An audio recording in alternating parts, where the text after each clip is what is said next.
Okay, let me show you how to cast on in knitting. You'll need your ball of yarn and your set of needles. Firstly, you're going to wrap the yarn around your finger to create a loop. You'll want to make sure that the tail end of the yarn is closest to you and the ball of yarn is furthest away from you. You'll then draw up the piece of yarn that's going backwards towards the ball through the loop that you've created.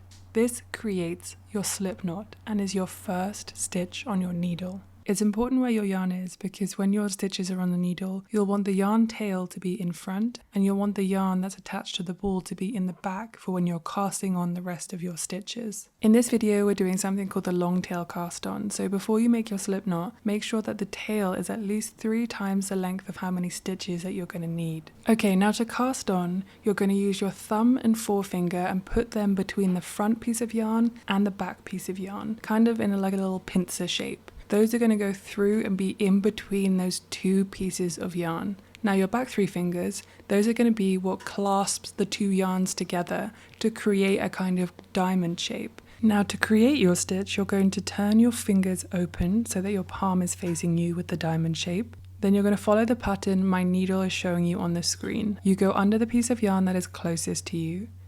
Then you essentially scoop up the yarn that is furthest away from you.